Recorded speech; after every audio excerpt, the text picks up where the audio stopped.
Mardi 30 décembre 2025, Madame, Messieurs, bonsoir. Très heureuse de vous retrouver pour l'avant-dernière sortie pour l'année 2025 pour une autre édition d'actualité boulante sur Faire et Médias. Marie-Gaëlle Villemé pour vous informer. Un incident tragique s'est produit le lundi 29 décembre 2025 à la frontière entre Haïti et la République dominicaine dans la commune de Ouanamètre. Un jeune homme a été mortellement atteint par balle après qu'un soldat dominicain a ouvert le feu alors qu'il tentait de franchir la frontière. La situation demeure tendue sur les lieux du drame. La famille de la victime s'est rapidement rendue sur place pour entreprendre les démarches nécessaires.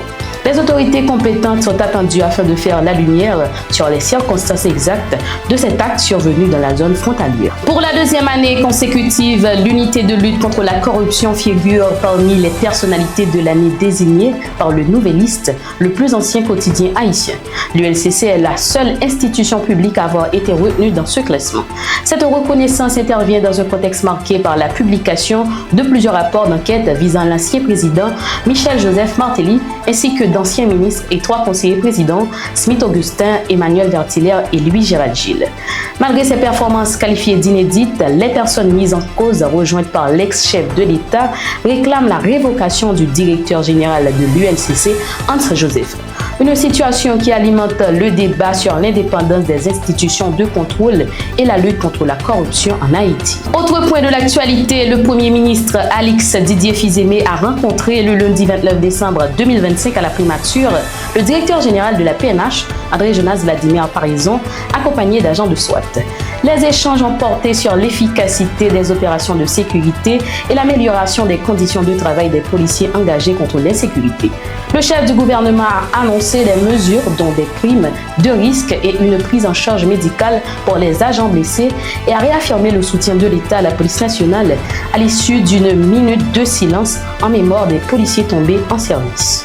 Dans un rapport transmis au ministère des Affaires étrangères à la suite d'une visite privée en République dominicaine, le consul général d'Haïti à Santiago, Stephen Junior Cherenfant, affirme avoir été sollicité par l'épouse du conseiller présidentiel inculpé pour corruption, Emmanuel Vertiller, ainsi que par leurs 2 enfants.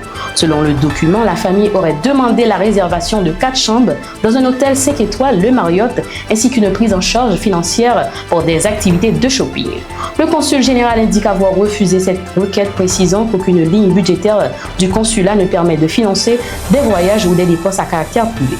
Toujours selon le rapport soumis au MAE, ce refus aurait entraîné des pressions de la part d'Emmanuel Vertiller en vue d'obtenir la révocation du diplomate, ce dernier ayant rejeté toute utilisation de ressources publiques, notamment les frais de passeport, à des fins personnelles.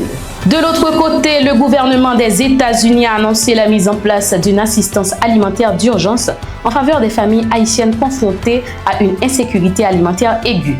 L'information a été communiquée via le compte officiel X de l'ambassade américaine en Haïti.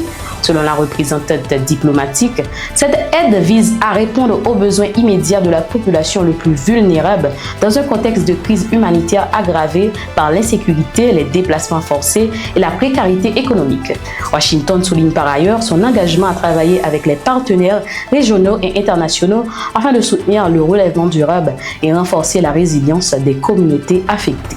Fin de ce bulletin, mesdames, messieurs, merci d'avoir été des nôtres. On se donne rendez-vous demain pour un nouveau bulletin titre par titre. Et restez branchés pour une autre édition d'actualité boulante sur Faire et Médias.